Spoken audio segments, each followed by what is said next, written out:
To give batters a different look, pitchers throw a changeup. Your idea of a different look is sunglasses. That's true. But La Quinta Inns and Suites is really taking the different look thing to a new level. Definitely a major league makeover, starting with a bolder, brighter lobby full of comfortable spaces to let you settle in. Or chill out in front of a big flat screen like Wingo would. Oh, you know it. It's a changing La Quinta look to help you get in the zone and look sharp when you hit that big meeting. Prepare to win at business with La Quinta Inns and Suites. Book now at LQ.com. Glad you're with us on a Tuesday morning. Golic and Wingo, ESPN Radio and ESPN News, presented by Progressive Insurance. All phone guests join us on the Shell Pennzoil Performance Line. Once again, John Walton with a great call on the Caps Radio 24/7. And those two words, great. Game 7, yeah. Man. Game 7 with a chance to play for the Stanley Cup. Listen, I mean, Washington played like their season was going to end. Right. Which it would have. Yes. And Tampa Bay admitted it. Said they played with a fervor that just, you know, like their backs were completely against the wall, and we didn't. I mean, Washington out hit them. I mean, it was a physical game, more from the Washington side. So now it goes back to Tampa, and we'll see it. The heavily skews by record in favor of Tampa going home here. Correct. But we'll see. Man, it's Game 7. It comes down to one game. It's what you got to love. The whole season, 82 games, all the postseason, everything comes down to one game. And one game, and you think you move on, and you're either moving on or the next day. That was always the amazing thing to me about playoffs when they ended. Yeah. It's like you keep thinking you're going to go on, and then when it's finally over, the next day you're actually cleaning your locker out. I mean, the next day, your season's done, and now you're packing stuff up, and you're looking around, and no locker room is ever the same the next year. You know, and you're like, wow, that quick, it's done. You know, we had dreams of skating for the cup, and now we're cleaning out our locker, and that's going to happen to one of these teams. Well, listen, it's such a treat for sports fans. We'll see how it shakes out. And again, home ice has meant very little this entire playoff run for most teams in the NHL. We'll see if it has any bearing in Game 7 in Tampa. This hour of Golic and Wingo brought to you by La Quinta Inns and Suites. Book at LQ.com and win at business. Let's start with what's trending, and what's trending is home court holds in the Eastern Conference Finals. The Cavs beat the Celtics 111-102. Even the series at 2 games apiece, and LeBron, his 6th 40-point game this postseason. And in doing so, Mike, he passes Kareem Abdul-Jabbar for the most made field goals in NBA postseason history. Yeah, this was a game, you know, obviously LeBron did his thing, but differently in only 3 assists in this one. As a team, they only had 15 assists. They weren't dishing the ball around. Guys were creating their shots a bit. There wasn't the assists you normally see from this team, but the biggest difference was defensively, how they played, you know, the effort that was put forth, whether being in the right spot or getting to the right spot, or the effort it took to get to where you needed to be. Kyle Korver had 3 blocks in this game. I mean, because we all thought that was coming. Yeah, to go along with 14 points. And the amount of times that LeBron ended up on switches with Terry Rozier on him. Yeah. Was, I mean, it was, and then no real help. He just backed him down and basically just, you know, 26 of his 44 points were in the paint. He's just backing it down on him. When Horford was on him, he's just too quick. He'd dribble around him and drive through the lane. So that, to me, will be the interesting part of what will Boston and Brad Stevens do to combat that, and which role player now for Cleveland on the road will come up big. Well, that's been the question, you know, because we've seen these guys at home. They had 6 in Game 3, 6 Cavs in double digits. Figures, yeah. And that's been the great mystery. The one thing we don't know about this Cavaliers team is, on a consistent basis on the road, which guy not named LeBron James will show up. They're going to have 2 or 3 of those guys if they're going to try and steal a game, either in Game 5 or in Game 7.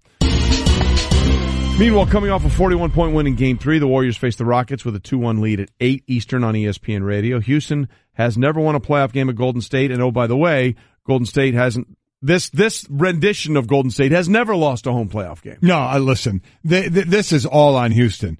You know, already I don't think they're winning. As you go down 3-1, you're not beating Golden State 3 games straight. Down 2-1, it's probably not going to happen. It's exactly right. So this is a monster game from him, and which means, you know, I know you'd like even scoring throughout, but a lot's going to fall on Harden. Expect him to take a ton of shots like he normally does, but you'd love to see some balanced scoring. But he's going to be that guy, and they certainly have been better defensively as well. Iguodala is out for Golden State.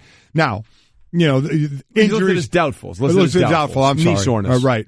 Yeah. So we'll see what effect that has for the Hampton Five. Yeah, my God. Oh my gosh, what that does. Look, Andre Iguodala played great in Game 3, but if you're giving me one of those 5 starters that isn't going to play, that's the guy. That's the guy. Yeah. I mean, look, he's been great. We're not taking it away from him. Yeah. But just look at the other 4 guys you're talking about. Okay.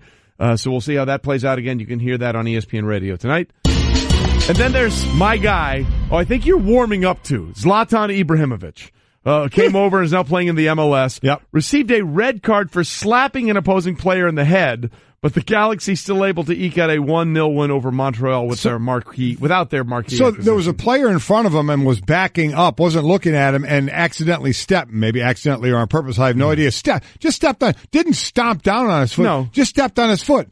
Dude just reached and slapped him in the side of the head, and then after that, he crumpled to the ground like somebody just absolutely waxed him and took him out. Yeah. I'm like, dude, you just got your foot stepped on. Are you serious? But the initial slapped the dude right in the head, got the red card, and then is walking off the field like limping. I'm like, are you kidding me? Unless he had a sore toe before this, right, and it got stepped on. I was like, wow. It's the greatest thing. Oh, my gosh. Zlatan is the gift that keeps on giving. Really By the way, here's the other thing about that. He had to pass a driver's test. Yeah. But first of all, driving in L.A. is you don't really drive. You just inch along.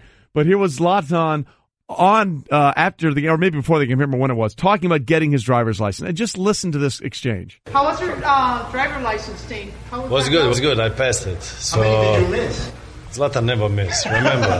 That was too easy. Impossible to miss. It's the system that failed me, not me failed the system. So, no, I passed. It was not easy, but you need to do it and you need to follow the law. They don't drive well. So I will show them now how to drive. It's just he is the best, isn't he? He is the absolute best. Just puts on a show. Yeah, how many did you miss? Zlatan does not miss. Zlatan does not miss. The system that fails me, I do not fail the system. It's awesome. And then all you people are terrible drivers. I will teach you how to drive. Yeah. We are all in on Zlatan Ibrahimovic being in Los Angeles and continuing to give us these. See if he's in a moments. Walking boot now from getting his foot stepped on. Probably not. He's probably out there running somewhere. Oh my gosh. Okay, wow. Now this is a story near and dear to your heart, Mike Golic, or maybe near and dear to your groin. We all know that Dodgers pitcher Rich Hill has had some issues with blisters. Man, the amount of time you can miss with a blister is really incredible. Shohei Ohtani has had some issues with blisters way back in the late 80s and early 90s. Al Leiter, who's been on this show before, now does a great job for the Yes Network and a bunch of other places. He also had his career almost derailed by blisters. So you try a bunch of different things. Pickle brine, all this kind of stuff. He chugged apple cider, apple cider vinegar. And then he tried something else with the chugged apple cider and vinegar, Mike. Yeah, he did. Now, we've heard of hitters doing this to toughen up their hands. He's doing this to try and help his blisters. He peed on his hand. Sure. Yeah, that's what he did. Peed on his hand. I don't know what to say. I mean, again, do what you must. Again, hitters have done this.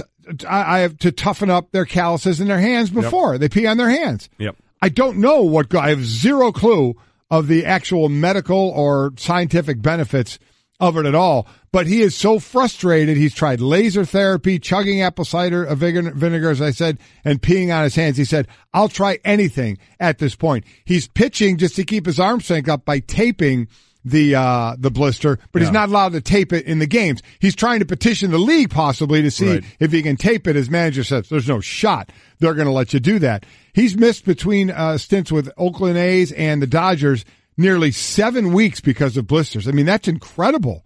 It really, really is. So we'll see what happens there. So he's taping right now just so he can keep throwing and keep his arm strength up. I don't know how often he's peeing on his fingers or if he still is or not, but I guess you try anything when you want to get back on the field, huh? Look, absolutely. And we've seen boxers over the last couple of years. Actually, some have been training, drink their own piss. Oh, okay. They have. They've done that. You've seen that before.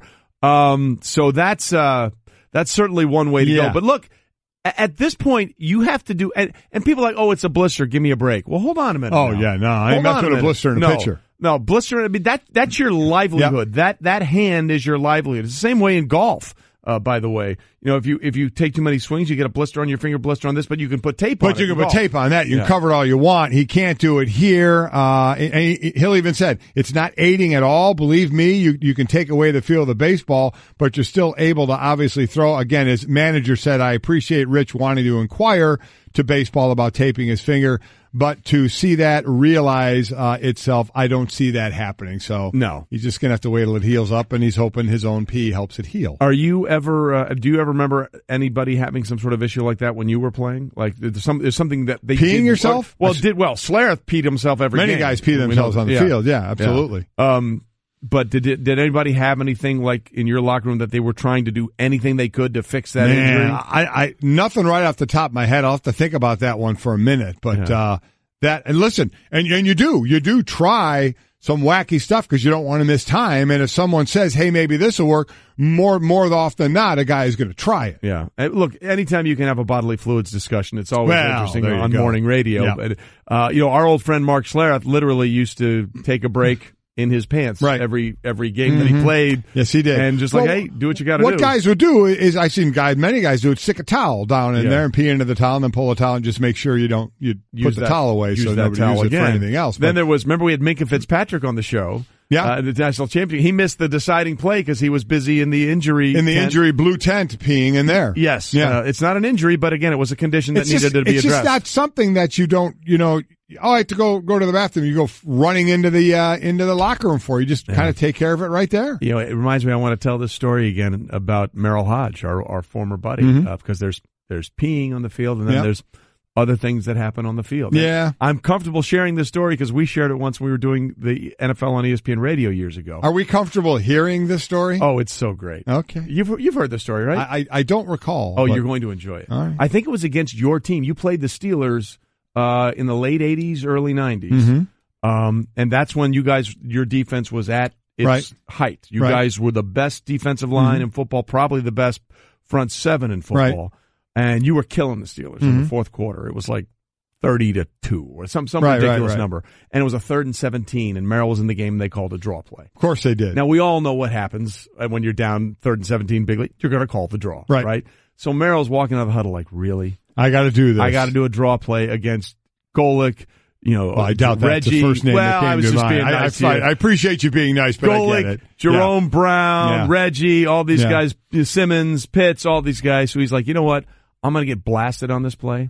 So I'm going to give them everything I got on this draw. I'm going to go in and hit them as hard as they're hitting me.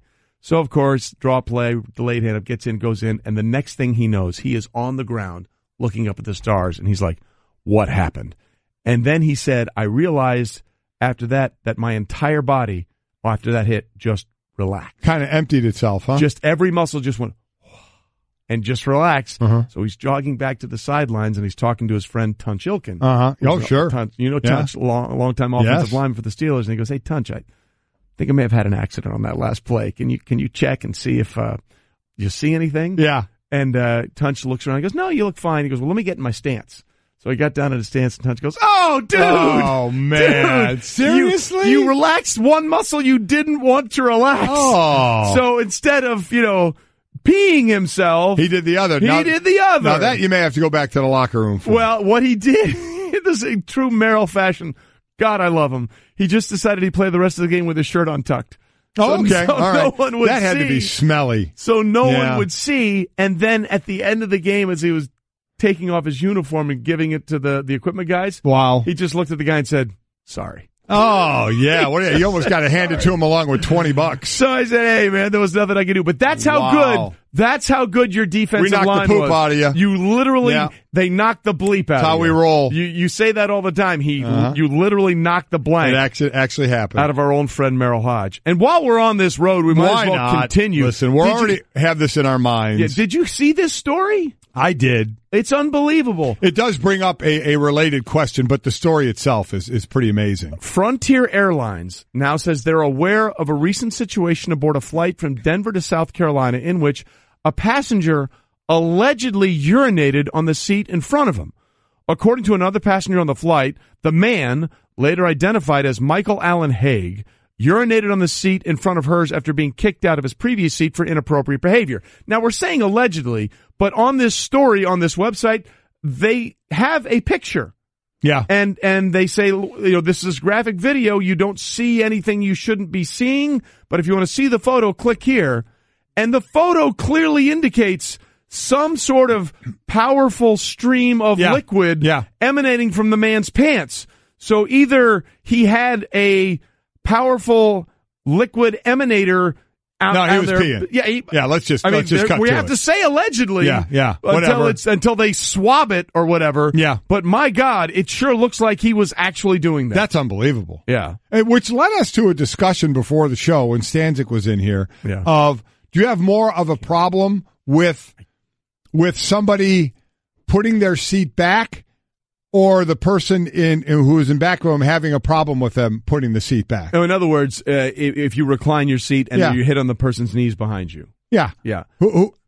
Should you, if you're the one that the seat comes back on, do you have a right to be mad at the person in front of you for putting his seat back? I don't think so. I don't think so. I don't think so either. I mean, people get really freaked out, especially, I get it, if you're a big guy and it's a smaller plane. Right. It's annoying as bleep.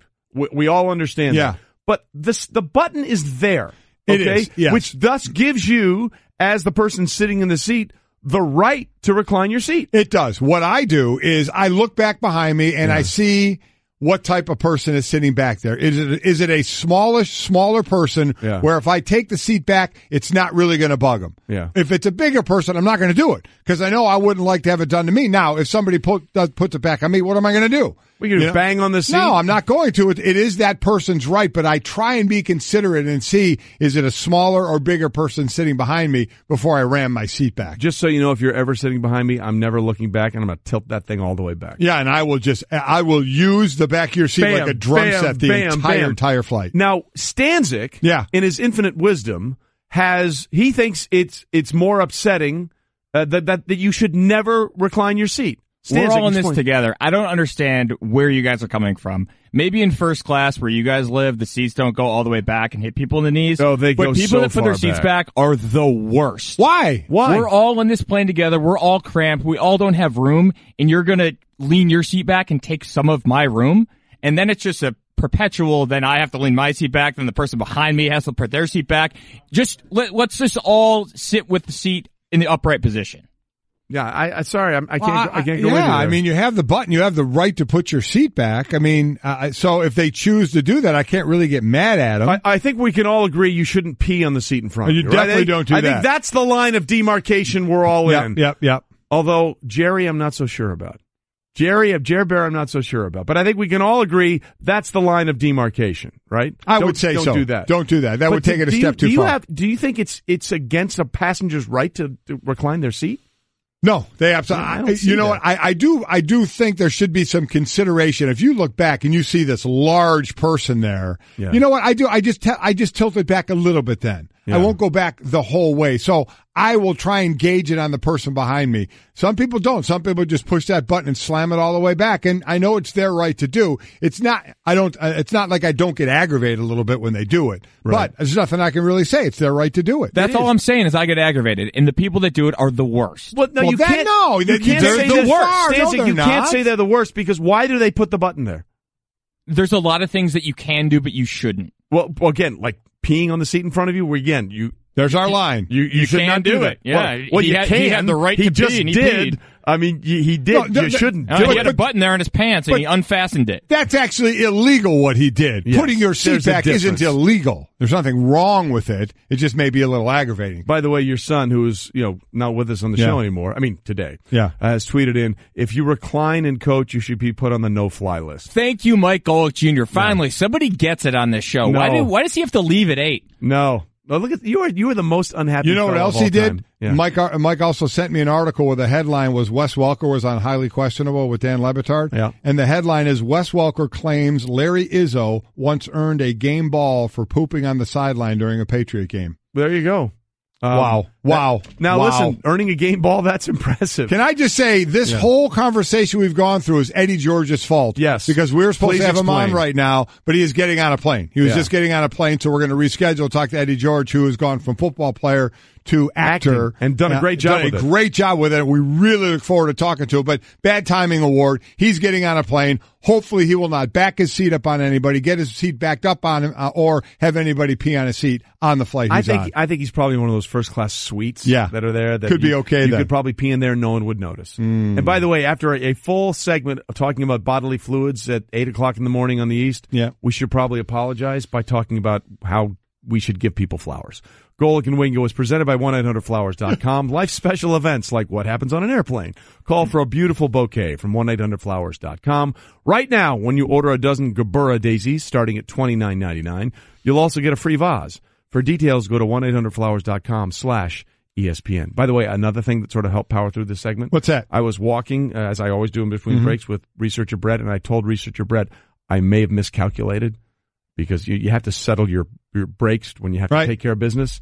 I didn't take care of business, and that maybe helped me go down this road. Holy smokes. So we're going to get that taken care of. I pray to God we get to another topic. We kind of have to. Yeah. Coming up, I think we can all say with great certainty that we're all relieved that this segment is over, and we just want to flush it from our system. And we're just going to hope that this streams on the podcast. There you go. There you go. Oh, well done. Okay, so there we go. Stanzik has lost it, by the way. He has absolutely lost it. We'd like to apologize to America for that segment. Coming up, we'll talk to an NBA Finals MVP who knows what it takes to beat LeBron James in the playoffs. Hey everyone, Mike Golic here. Support for the Golic Wingo podcast comes from our friends at Rocket Mortgage by Quicken Loans. Chances are you're confident when it comes to your work, your hobbies, your life. Rocket Mortgage gives you that same level of confidence when it comes to buying a home or refinancing your existing home loan. With Rocket Mortgage, you can apply simply and understand fully so you can mortgage confidently. To get started, go to rocketmortgage.com/Mikes. Equal housing lender, licensed in all 50 states, NMLS number 3030.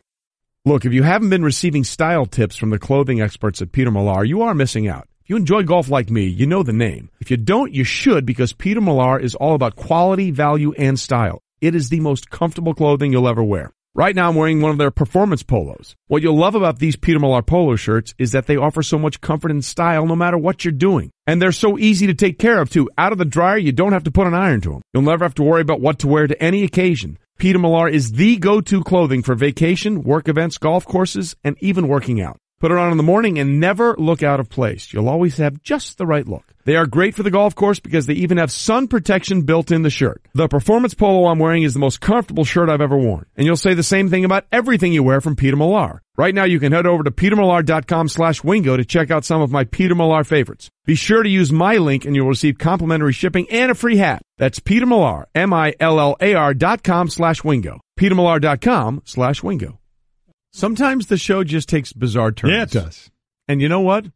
That's okay. The amount of tweets, and we'll get to them, we're getting on the reclining of the seat has been unbelievable. I would imagine that most people are against it. It seems so, though there are cases for as well, the other side. You got to fight for your right. Really impressive. That's just the way it goes. Okay. Golic and Wingo on ESPN Radio and ESPN News, presented by Progressive Insurance. All phone guests join us on the Shell Pennzoil Performance Line, and that's where we go now for our next guest. ESPN NBA analyst Chauncey Billups joins us on the Shell Pennzoil Performance Line. Get the feeling of being rewarded with gold status at Shell with the Fuel Rewards program. Download the Fuel Rewards app, join, and start saving 5 cents a gallon today. Chauncey, good morning. Right now, as we look at the Eastern Conference Finals to begin with, after what we saw in Game 4, where is your confidence meter in the Celtics' ability to keep winning at home or LeBron's ability to keep finding ways to get to the NBA Finals? Man, first of all, good morning, guys. I tell you, I think in a 2 out of 3 game series at this point, most times out of night you got to go with the best player in the series. You know, Boston got a lot of guys that haven't been here before. You know, ignorance is bliss sometimes in these situations. You see how good Tatum is playing, Brown is playing.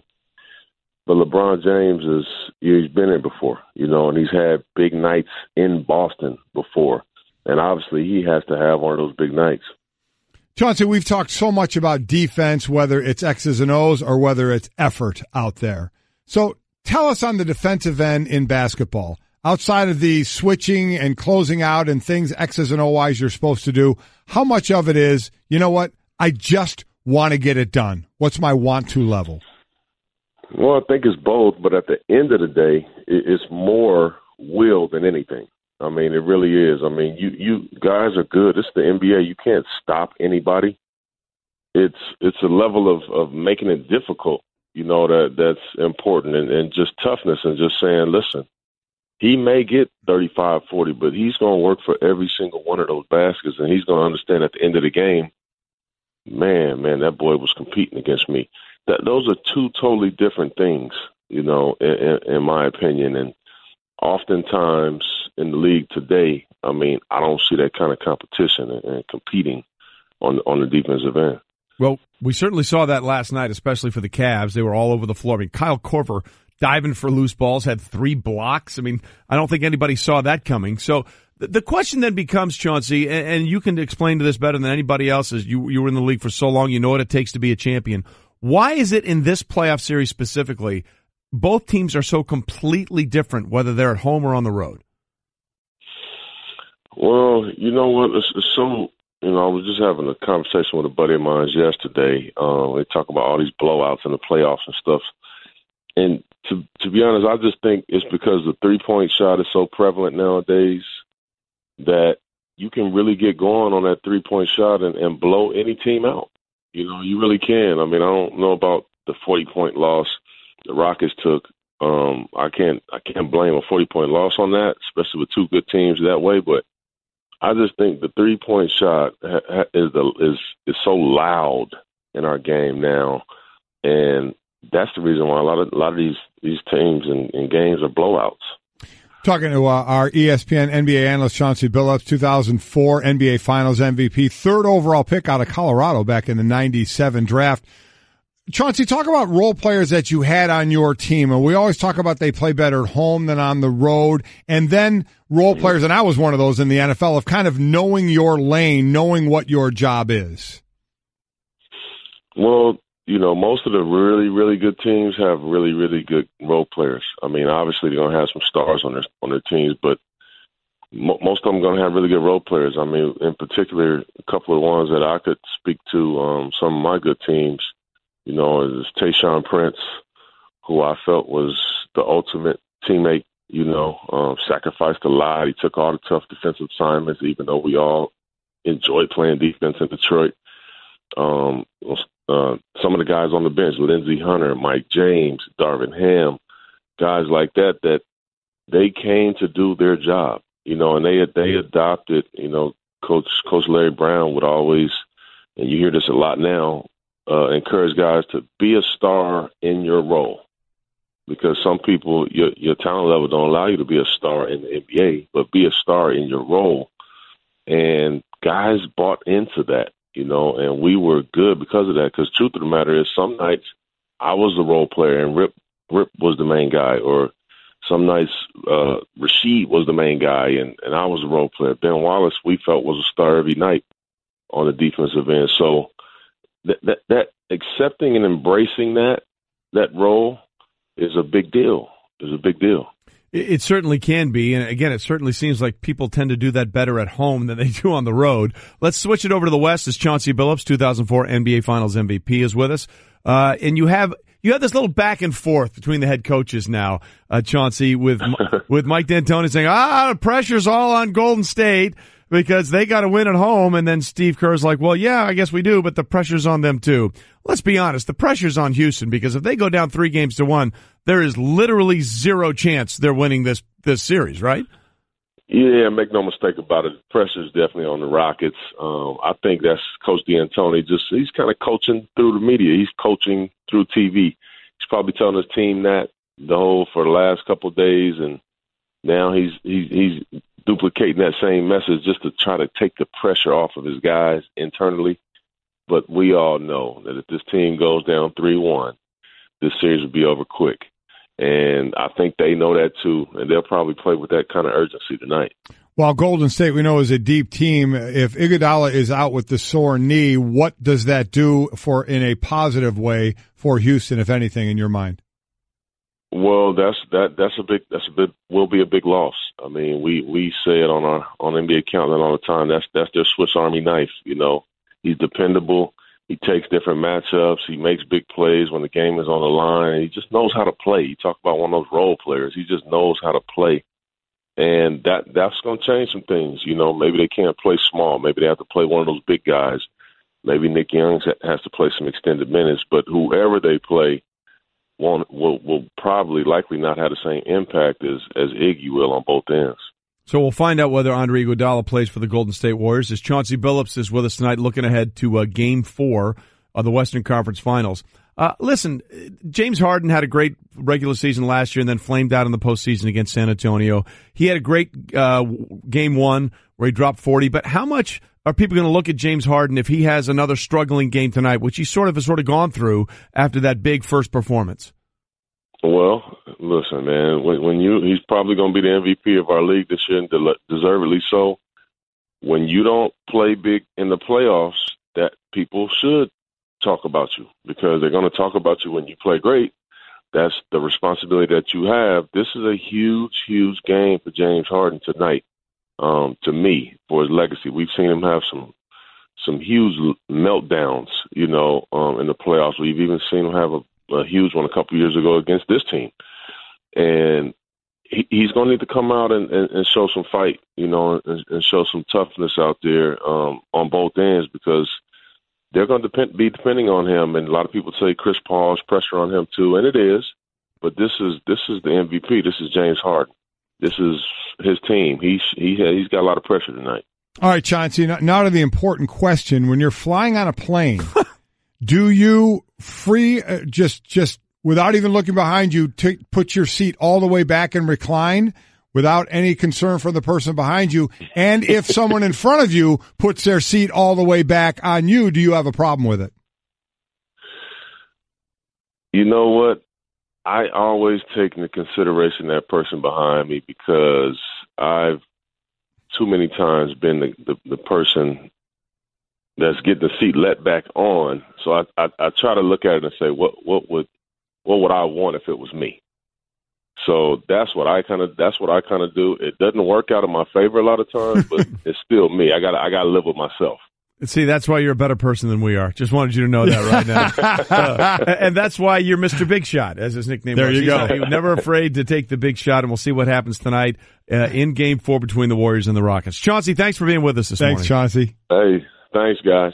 By the way, the Warriors just well, go ahead. No, I love that line, be a star in your role. Yeah. I love that because let's be honest, there are more role players in this league than stars in this league. So be a star in your role. That is a great line. By the way, just so you understand how good the Warriors have been, we said they haven't lost a home game since Game 7 of the 2016 finals. They haven't trailed in the fourth quarter of any of the last 11 home playoff games. They're on a 16 straight home playoff winning streak. It's just really, really amazing how tough they are at home. So, Mike D'Antoni, we love you. You can say whatever you want. A lot of pressure on the Rockets to try and turn those stats around. I don't know how else to say this, so I'll just say it. What is it, Linda? I think we should see other people. Are you breaking up with me? On a roller coaster? Well, we do have a lot of fun. Maybe we should stay together. An emotional roller coaster? Surprising. What's not surprising? How much you could save by switching to Geico.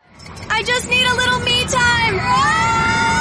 Geico. 15 minutes could save you 15% or more. Another interesting road that we're going to go down in the sports world. It's a brave new world for us. Yep. Basically with the idea that there could be legalized gambling in any state that wants it. The Supreme Court a week or two ago shot that down, that the ban anywhere outside of Nevada. And it looks like New Jersey is going to be first into the pool. They want to get this thing up and running by the NBA Finals. Yes, they do. That's their thing. So everybody is trying to weigh in and figure out how do we navigate this new system. NBA Commissioner Adam Silver has sort of been proactive. He's been sort of bracing the league for this inevitability for a while. He's been saying, knowing this was coming about and trying to find ways now to maximize its value. Yeah, and he's saying, he want as much as 1%. Right. Piece of the action. Yeah, piece of the pie. Now we'll figure out whether that actually happens because they've been gambling in Nevada for a long time and they haven't given anybody a piece of the pie. But then NFL Commissioner Roger Goodell issued a statement regarding the sports betting. And basically it goes like this. As it was for my predecessors, there is no greater priority for me as the Commissioner of the National Football League than protecting the integrity of the sport. Our fans, our players, and our coaches deserve to know what we are doing and that we are doing everything possible to ensure no improper influences affect how the game is being played on the field. The week's ruling by the Supreme Court has no effect on that unwavering commitment. We've spent considerable time planning for the potential of broadly legalized sports gambling and are prepared to address these changes in a thoughtful and comprehensive way, including substantial education and compliance training. We are asking Congress to enact uniform standards for states that choose to legalize sports betting that include, at a minimum, 4 core principles. There must be substantial consumer protections. Sports leagues can protect our content, and here's that word again, intellectual property, for those who attempt to steal and misuse it. Fans will have access to official, reliable league data, and law enforcement will have the resources, monitoring, and enforcement tools necessary to protect our fans and penalize bad actions here, at home, and abroad. What Goodell's statement does not have is any mention of some sort of integrity fee, which is exactly what Adam Silver had talked about. Basically, the NFL is saying, yeah, guys, let's make sure this is legislated, but we don't want a piece of the action here. Does that surprise you? It doesn't surprise me the way the NFL has treated this. They have treated this like the plague. Yes. We want no part of it. But it's one of those things that I think the inevitability was there and it was going to happen. So in a situation like that, you say, okay, it's going to happen. We can't stop it. Now, how do we deal with it? And you've heard how they've wanted to deal with it. He hasn't altered Roger Goodell or the owners from that course of saying we want it uniformed over all the states and it's about they the want integrity. Congress to weigh in. All the leagues are talking about the integrity, but we keep hearing that word, and they say they don't want any money, but we keep hearing that word intellectual property. Correct. And where is that going to go? And what is it exactly? It's a term right now, but when you get down to it, what is it? What do the leagues have as intellectual property that they can withhold if need be, or say, listen, you casinos, you can't use our intellectual property. And if you do, we're A, going to sue you, or B, for like these other leagues, you're going to give us money for it. It's a negotiating tactic. Right. And so I would imagine if there's a good negotiating ploy to it and it is found that the league should get money, I'd imagine the NFL is going to take the money. Sure. But it doesn't surprise me that they are basically saying, we're not in it for the money. We didn't want this in the first place.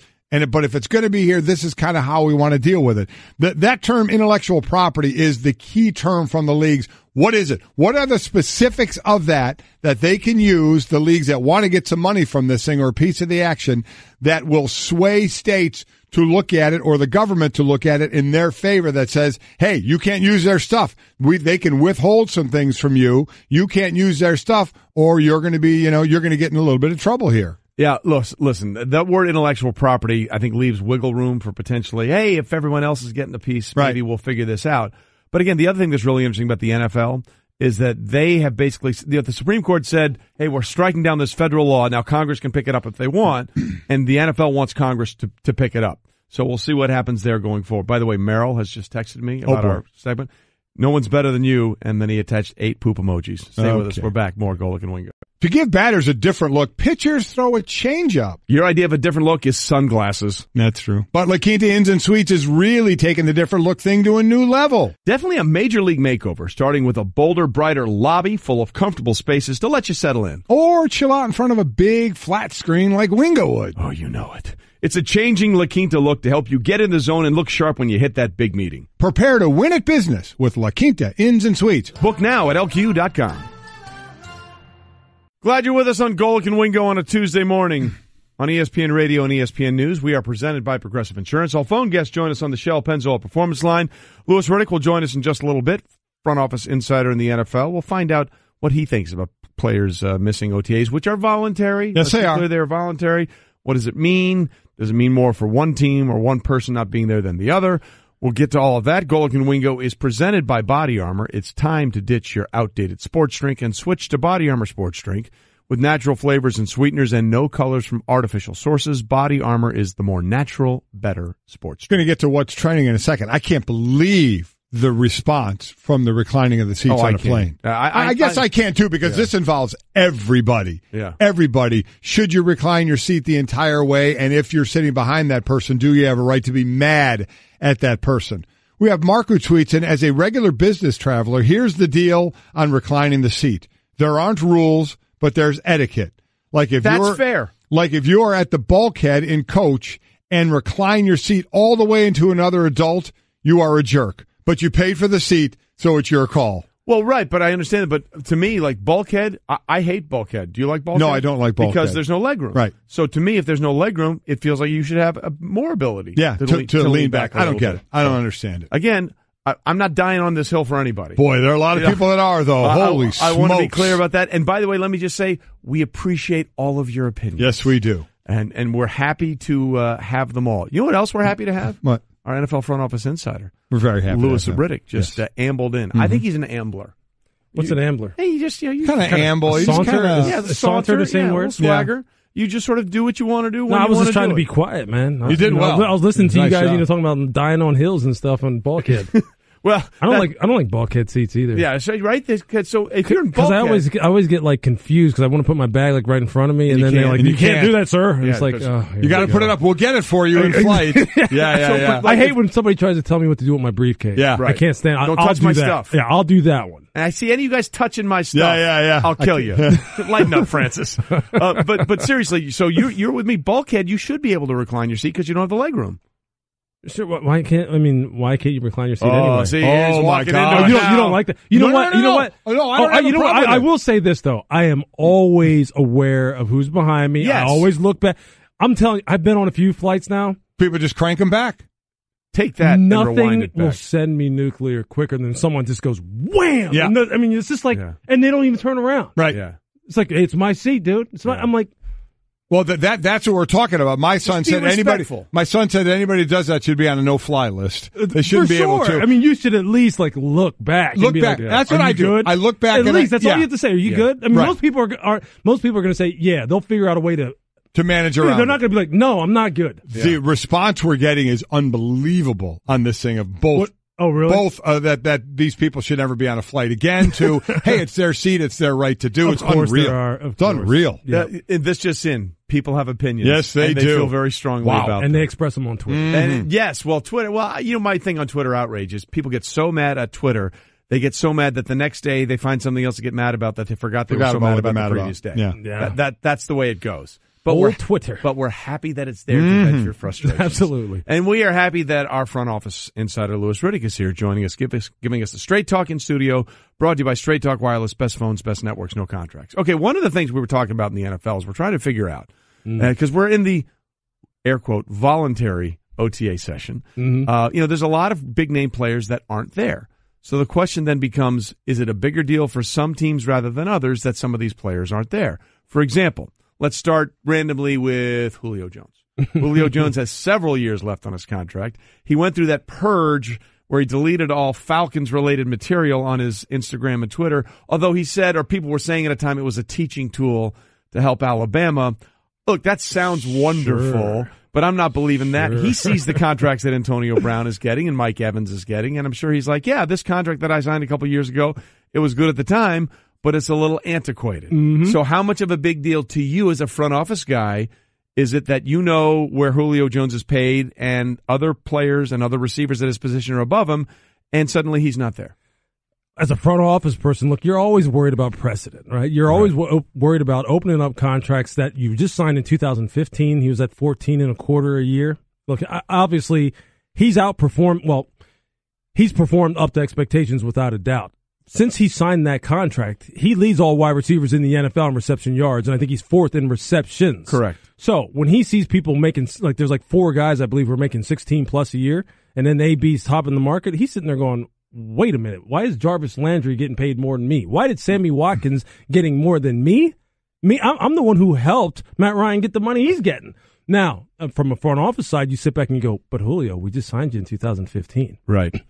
We understand we don't have to do anything. Plus, we have other players we're trying to sign and a team we're still trying to build. So we can't just start opening up everybody's contract that outperforms. That's the risk you take. That's the chance you take when this kind of thing happens.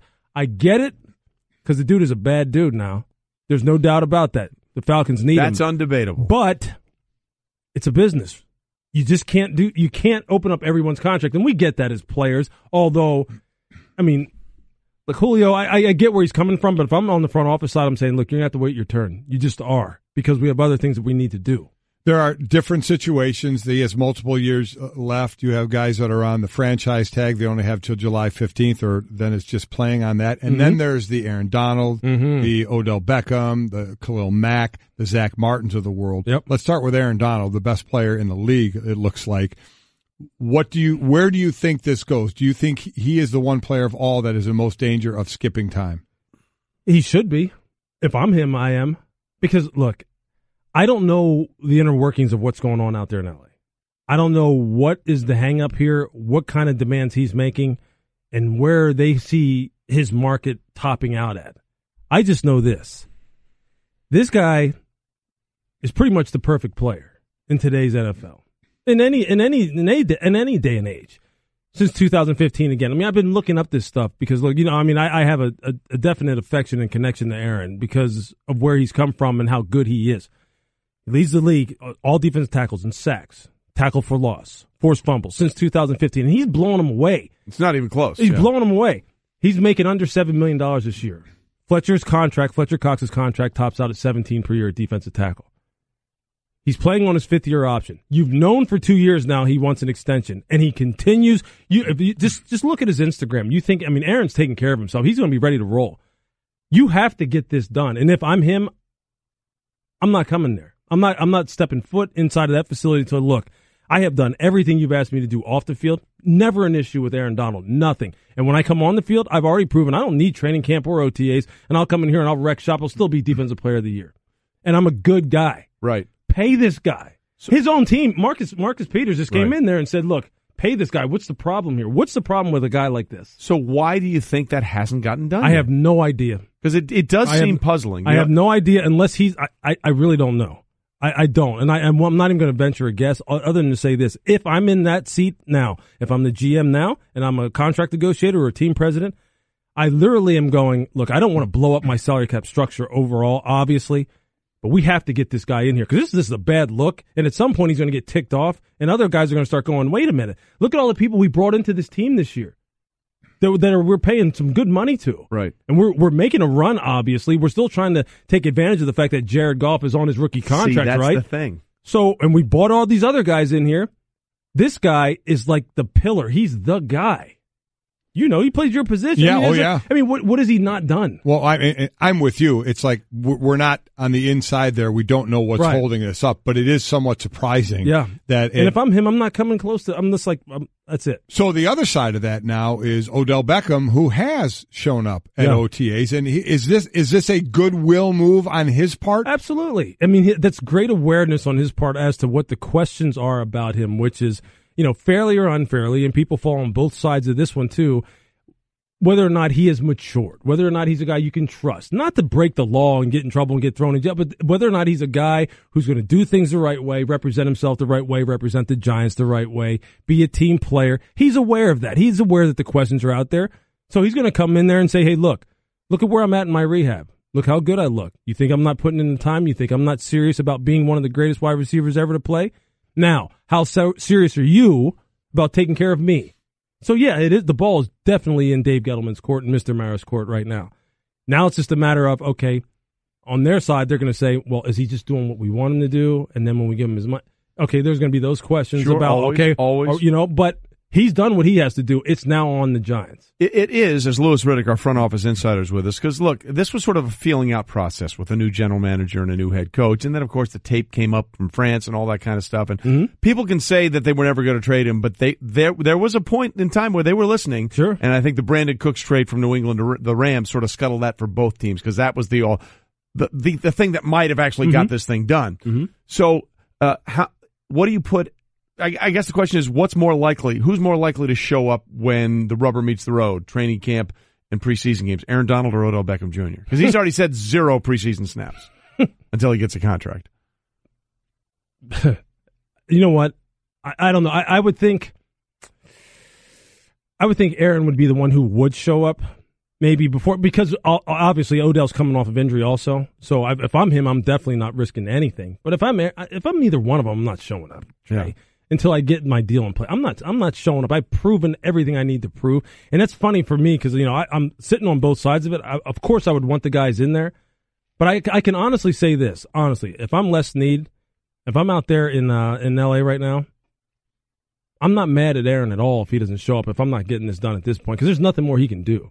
There's nothing. So I'm not holding that against him, saying, get in here before we, get a deal done. And if I'm Odell Beckham, looking at how he's taking care of himself right now, would I like him to be there so we could help him rehab? I still wouldn't put him on the field, but would I want him to rehab underneath our watch? Yeah. But both of these guys, look, they deserve their money. I wouldn't hold it against either one of them if they sat out, because I understand where they're at in their career and what they believe they deserve, and they have a right to feel that way. The only leverage a player has is withholding his services when it matters the most. So we'll see where these guys go. And then there's other situations of not showing up to OTAs just because you're not showing up to OTAs or whatever the reason is. And that's Tom Brady, a guy who's been there. Gronkowski. And Gronkowski. Brady, who's been there all the time. Now all of a sudden he's not. We know a little bit of what's going on in there, but your take on that, and is there a long-term effect? Well, there will probably be an effect in terms of how quickly coming out of the gate in the preseason they're able to hit on all cylinders, especially introducing new players to that offense. Because when you study that offense and you talk to people who have been in and around that offense, there's so much nuance involved, especially in the passing game. Who better to have than Tom Brady there to help you understand it, experiment with it, learn the ins and outs of it at times like this when there's really no pressure, right? This is the time where you really make tremendous growth. I know as a player I did. OTAs were invaluable to me. So him not being there and then Gronk not being there to help the receivers out, that's huge for on-the-field performance. As far as whether or not they're going to take care of themselves and be ready to roll, yeah. But see, that's the advantage that these guys get, is that their best players are there all the time. Right. And they're helping all these new guys. That's why they're always humming like a machine coming out of the gate every year. Well, now that he's not there, what kind of effect is that going to have on the football team on the field? As far as the relationship between him and Bill, or him and Mr. Kraft and Bill, Gronk, I mean, that's all. We can sit here and speculate about how mad they are at each other, but I'm just talking about on-the-field performance. Yeah, it could affect them. And that's what's different, as Louis Riddick is here, NFL Front Office Insider. I mean, Tom has been the champion of the Patriot way. Sure. He's never been the highest-paid quarterback in football. He's always been the guy. I mean, he's always been the guy that showed up for this stuff unfailingly, no matter what. So he's clearly making a statement with the way he's handling himself. What do you think that statement is? I think it's that, look, I've reached a point in my career where I think I have more awareness now as to where I'm at in my career and what my legacy is and what I mean to this organization than I've ever had.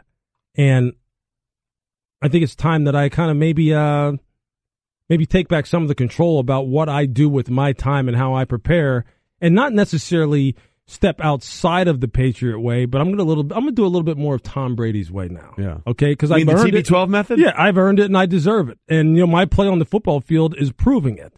Now, look, I think Devin McCourty has said, and many players have said many times, when your best players are the ones who are the hardest workers, it's everyone benefits. Trickle down economics. I don't think all of a sudden a bunch of guys are going to be going, well, since Tom's not here, I'm not going to show up. No, it doesn't work that way. The Patriot way is bigger than even Tom. You're not Tom Brady. You will show up. Oh, I don't think. Yeah. So when people say, "Is this the end of the Patriot way?" The Patriot way is bigger than Tom. Yeah. The Patriot way is going to be something that stands pat and is continued on even when Bill leaves. You'd be a fool not to. They've had too much success with it. You better keep it in place. A guy like Richie Incognito, who said he was going to retire and then comes back and says he wants the Bills to release him. He gets his wish, the Bills released him. Is there going to be a market for him? I think it'll be a late developing market. I mean, I will say this: guards aren't throwaway players anymore, and you know how the league has changed as far as position value. But I think it's one of those where right now, look, teams are in the mode right now of cutting down, not necessarily adding. They have their rosters pretty much set unless someone just blows them off their feet from a talent perspective and they go, we have to add this guy. So right now, look, you just have to sit and wait. And teams they're in the assess mode. They're going to look at what they've got. Maybe one will develop for them once training camp starts rolling around and people get out of the summer mode after they get through these OTAs. Okay, so again, we're sort of in the last gasp of the offseason where front office guys, as Louis Riddick is here with us, our NFL insider, and coaches feel like they have control. And then in a couple of weeks, we're getting into I don't have control of these players. I don't know what's going to – and we see it every year, Louis. Yep. We see it every year. Somebody shows up somewhere and does something incredibly stupid. As a front office and as a coaching staff, how concerned are you about June through mid-July, when you can't see the players, you can't touch the players, you can't be around the players, and you know that you'd rather have them in the building where you can be working them, but they're on their own, and a lot of them have expendable income. Well, you know that there's always a couple guys on your team that are knuckleheads that you have to worry about. You just do. Now, obviously, you try to do the work when you're building your team, and you go, we try to get guys, obviously, who are great football players, but we also want to have guys who are good decision makers, and they understand, look, man, you're not robots, you're not choir boys. Yeah, we get all that, but don't compromise the team. Don't compromise yourself. So sure, it's a time where you're sitting back and you're going, man, I just hope some number doesn't pop up on my phone that doesn't have a caller ID on it that I know, and I go, who is this? And next thing you know, it's we got a problem. Right. Sure, it's a scary time, and you know which guys you're worried about. You do. You just do, and some teams will be checking in on those guys a lot. It's just the way it works. Man, it's never going to change. You're like a parent just doesn't want to get that phone call. That's right. That's what you are.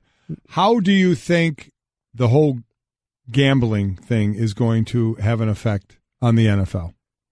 That's a great question, Mike. I mean, I don't really know. Mike Golic gets a great question award today. It really is, because, I mean, it's such a loaded question, right? I mean, there's so many different things that can come into play as far as, piquing your interest, with making sure the integrity of the game remains intact and no one feels compromised and everything just remains on the level.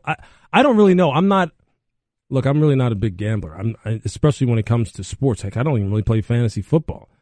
I mean, gambling to me is about, maybe putting a couple bucks on, on black on roulette, or on Justify in a couple of weeks. Although your odds wouldn't be too good. I don't know. I don't really know. Do you think it's already legal in Nevada. Do you think players, there'll be more opportunity, or there is a risk of them getting compromised? I would assume there could be. I mean, I just don't know. I don't really swim in those waters. I don't know what happens in the gambling world as it relates to, just how big it is. I really don't. I mean, I know that sounds a little naive, but I'm just not someone who really has been into the whole gambling thing and how it could really ultimately affect the game. I'm sure it could.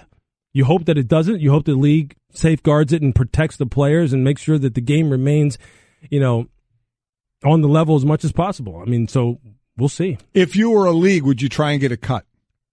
Because the NBA try to get a cut. Because the NBA's basically said we want 1% of the action. If I'm a businessman like I know the guys in the league are, yeah, of course. But they're always trying to grow the game. But the one thing that's interesting there is, Adam Silver's come out and said we want a piece, and they talked about air quotes integrity fee. Roger Goodell's statement made no mention of that, but they did use the words which key legal action, intellectual property. Well, hey, time will tell. Yeah. They got some smart people who work in the NFL office. I'm sure they'll figure it out. Just protect the game. Yeah. Just protect the players, protect the game. Well, you can protect the game and protect your opinions of the game by listening to a guy like Louis Riddick, who knows a thing or two about everything, including what to do with a reclining seat, especially if you're in bulkhead. Yeah, just look back at me and say, is this good? Don't slam my knees, man. Don't at me. It's about etiquette. Don't at me. A little bit etiquette. It's just about etiquette. Really. I mean, there are no hard and fast rules, but understand that there's etiquette. There's nuance in this situation. The beauty, I like that word. Nuance is the word of the day. The beauty is, though, the tough guys you get out there. Kyle tweets in, I don't allow reclining in front of me. Really? If that seat starts to decline, I push back with my hands or knees. Okay, Kyle, you win Tough Guy of the Day award on Twitter. Way to flex your... Wow. Kyle's the Twitter muscle guy of the day. Watch out! Don't sit in front of Kyle, because Kyle will push back with his hands and his knees. Oh, my God. Kyle going strong to the hoop. All right. Thanks, Lou. We appreciate it. Man. Where have we gone today? Coming up, we'll talk about momentum pressure and, most importantly, thematic alignment. Mm-hmm. Your chance to join us at Pinehurst Resort next month. Hey everyone, Mike Golic here. Support for the Golic Wingo podcast comes from our friends at Rocket Mortgage by Quicken Loans. Chances are you're confident when it comes to your work, your hobbies, your life. Rocket Mortgage gives you that same level of confidence when it comes to buying a home or refinancing your existing home loan. Rocket Mortgage is simple, allowing you to fully understand all the details and be confident you're getting the right mortgage for you. To get started, go to rocketmortgage.com/Mikes. Equal housing lender, licensed in all 50 states, NMLS, consumeraccess.org number 3030.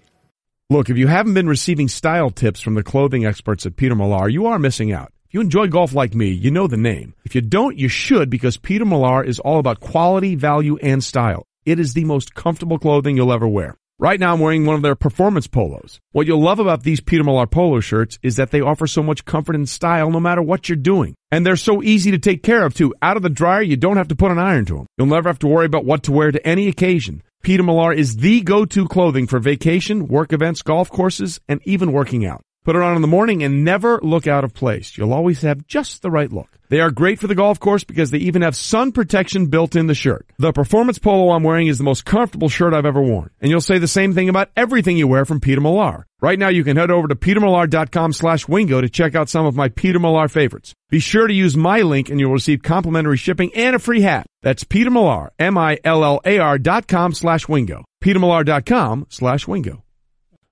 Golic and Wingo Leadership Retreat.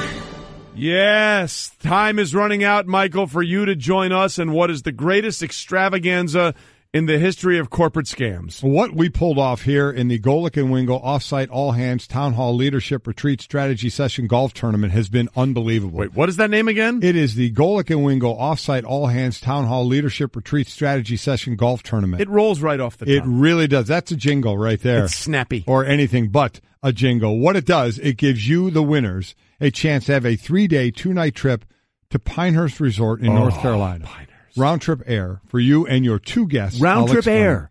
Accommodations at Pinehurst Resort. Where you can recline your seat. Hotels, meals, all kind of swag from ESPN as well. You're going to get treated like kings and queens. What you have is until Friday, May 25th, to enter. And here's the way you enter. Let's go. It is you follow us at Golic and Wingo, and then you tweet to us at Golic and Wingo with using the hashtag Golf with GW Contest.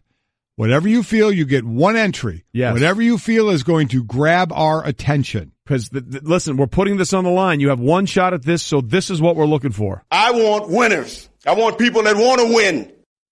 Be creative, out-of-the-box thinking, originality. Get yourself noticed. Yep. And if you were to be one of the lucky 4 winners we are picking, you will get to choose 2 of your friends to come with you. That's it, just 2. You decide that. I don't know what it'll entail. That's your battle. It's exactly right. So we have 4 groups of 3, okay?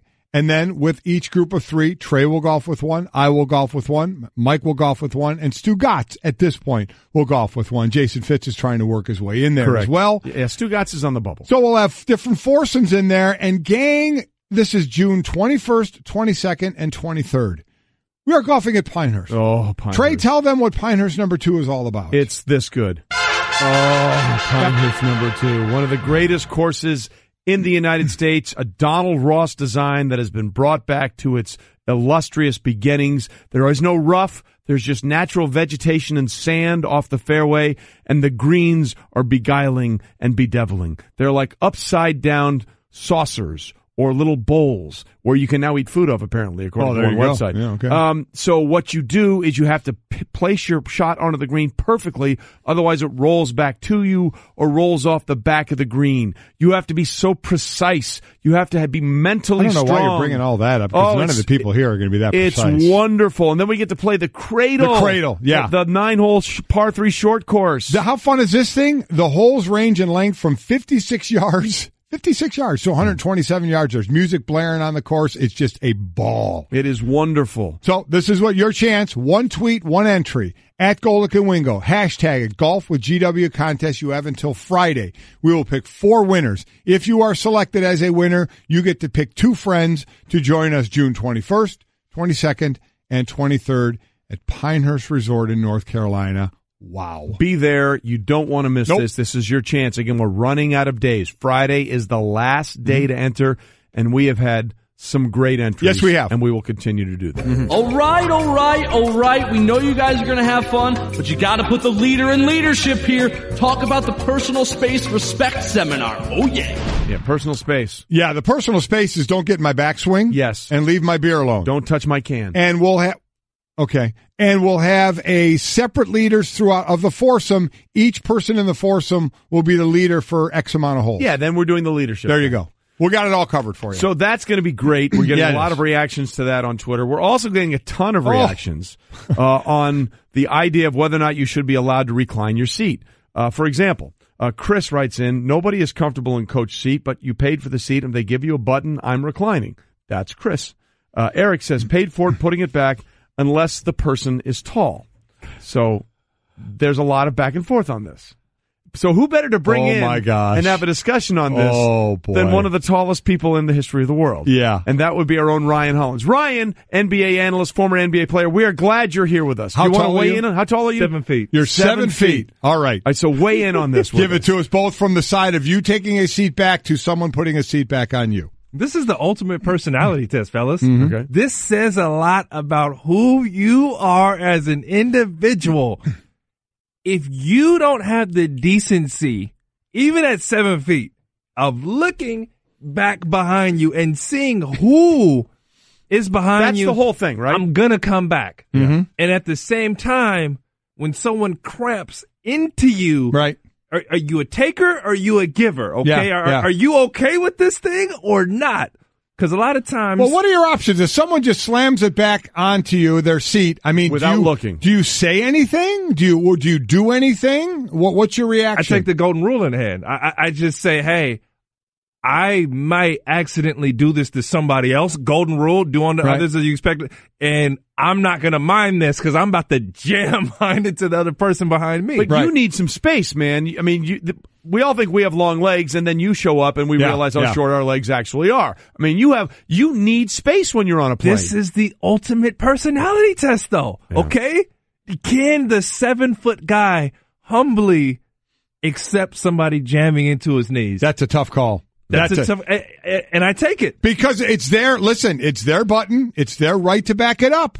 But there's being a jerk about it. There's having some etiquette about it. As I said, I look back, and if I look back and saw you, I would not recline my seat. If I look back and it's a short person to where it's not going to affect them, then I'll go ahead and go back. Would you ask me, though? No, if I look back and saw you, wouldn't do it. It's a visual confirmation. Here's the thing: if I'm sitting in the plane and I see you walk by and you sit behind me, or I always look back before I put my seat back. If I saw you sitting there, there's no way I'd recline it. So you're passive. I would not recline. Why? I'm not going to do that to you. I would not do that. So you're taking the golden rule in hand. Yes, I am. I'm taking the golden rule in hand. Are you a line crosser or are you a respecter? No, where do you stand? I'm a respecter because I fly private, so it doesn't matter. I'm kidding. Yeah. That was a joke. That was a joke. Sometimes. No, that was a joke. That was a joke. I don't have a hard, fast rule about it. I feel like you should be able to recline your seat. I mean, they put it there, but I'm not one that just throws it in reverse and is like, screw that guy. But I feel like that button is there for a reason. But if I see someone like you behind me, I'm like, I'm not going there. Have you been hit in the knees absolutely. when you weren't ready? Yes. Absolutely. That's the one thing that I don't like either. If you want to bring it all the way back, okay, I get it, but look back, do it slowly. There's some that just wham, slam it back on you and kind of you know what else someone brought up is a thing as well, is when somebody behind you reaches up and grabs your seat to get up out of their seat. Oh! So you're just laying there and all of a sudden your head goes slamming back because they pulled your seat back to use it as a brace to get up. I got one for you fellas. All right. Hit me. So, on the Southwest flights, there's that seat with the space in the middle. That empty one in the exit row. Greatest. Yeah, I always sit on that one first. Yeah. Should be the Ryan Hollins seat always. Yeah, I agreed. I have literally, if I'm not on first, if I'm not numero uno, the hardest time getting on, and there will be I'll never forget this little woman person in there, for the rest of them. There's a woman with a little briefcase in front of her saying, I got here for, I'm like, are you kidding me? Yeah, I mean, that's a tough call. No good. But it's almost like I'm not sure what I compare this to. When I walk by and the exit row is filled up and I'm like, excuse me, ma'am or sir, I cannot fit in the regular seats. And it's like, somebody, please, you don't have to get up, but you have to get up, right? Yeah. Help me out. Especially if there's another seat right by there. Everybody's sitting there looking like this. Yeah, looking straight ahead. No eye contact. They got the blinders on. No eye contact. That's especially because they see you walking down and they're just looking straight ahead. I'm not going to look at him. If I don't see you, you don't exist. Yeah, that's exactly right. By the way, I once sat across from the late great Manute Bol on a plane. Oh my gosh. He had 6 inches on you. I mean, he looked Pause. like he was an accordion. It looked like he was folded up like an accordion. I was like, there is not a seat on a plane big enough to accommodate. I literally cannot fit in the work. I don't know if you can. I'm like this. Yeah. I There's cannot no way go you in can the fit. regular seats. Yeah, it's tough. It's a tough call, man. This is why you're the best, Ryan Hollins. Appreciate You that jumped very in much. because you felt passionate about the subject, and it's been going crazy on Twitter all day. Golden rule, right? It's a personality. It says a lot about who you are. Yeah. You guys are great guys. And I know who you are. You're good. Ryan Hollins is with us. Man. We'll probably have you later on to talk about what happens tonight. Don't worry in about Game that. 4. This is more important. Between the Rockets and the Warriors. All right, coming up, two coaches disagree about pressure. I'm a one-trick pony, literally. I show up at kids' parties and act cute. That's pretty much it. So excuse me for being bitter. When Geico says not only could we save you money on car insurance, but we do more. Like give you 24/7 access online, over the phone, or even via our award-winning mobile app. Well, ooh la la. Aren't they multi-talented? Hey, I said organic carrots. Geico. Expect great savings and a whole lot more. All right, Golic and Wingo with you, ESPN Radio and ESPN News. Again, little themes of pressure being played by Cookmaster Cliff in the background because there seems to be a little bit of a debate, Mike, between where pressure really lies in this series in the Western Conference Finals between the Golden State Warriors and, of course, the upstart Houston Rockets. It's Game 4 tonight. Golden State leads 2-1. The game is at Oracle. So really, for there to be any chance for the Rockets to have a fighting outcome in this series where they can be victorious, they got to win tonight, right? They got to win tonight. Yeah, I agree they have to win, and I remember that Golden State, obviously in Game 1, stole home court. Correct. And now this is Houston. Houston has a chance to get it back tonight. I definitely think now both teams can feel pressure in a way, but you're talking about more pressure. It's already a daunting task for Houston to win the series. If they go down 3-1, they're not beating Golden State 3 games. See you later, in a row. sayonara. Yeah, exactly. So this was our guy, Rockets head coach Mike D'Antoni, who your son said it sounds like he's always just had a little bit to drink, a little bit of something. Not saying he is. No. We know we're not saying that. We're just saying he just sort of sounds sometimes like he's happy. This was him talking about where the pressure is. Right now, to me, Golden State has all the pressure. They got to win tomorrow night. We should come in with a little bit of swagger and giddy up in our game and see if we can get it. Swagger and giddy up. And he gets that win, he'll mosey and saunter. There you go. That's exactly right. Right now, I'm sorry, but that's what I'll do. So he was basically saying the pressure is squarely on Golden State. And then Steve Kerr responded. We're at home. So if they win, they have home court advantage. So, yeah, pressure's on us. And it's kind of on them, too. Oh, there you go. Play both sides, Steve. Exactly. Well, the pressure's on us. But it's kind of on them, too. He had a nice pause there. Yeah, he must have tweeted about the reclining seat thing. So, of course, obviously, they both say the pressure's on one or the other. Right. And we had Chauncey Billups on, Mr. Big Shot, who knows a thing or two about pressure. Former finals MVP, played in a bunch of playoff games, played forever, knows what it takes to win, knows what you have to do inside to come through in big moments. And he weighed in on where the pressure actually is. Make no mistake about it, the pressure is definitely on the Rockets. I think that's Coach D'Antoni. He's kind of coaching through the media. He's coaching through TV. He's probably telling his team that for the last couple of days, and now he's duplicating that same message just to try to take the pressure off of his guys internally. But we all know that if this team goes down 3-1, this series will be over quick. And I think they know that, too, and they'll probably play with that kind of urgency tonight. See, that's the thing about it, and that's what I had said earlier, as coaches, and we all know that, they use the media to, at times, to get their point across publicly, but also to their team as well.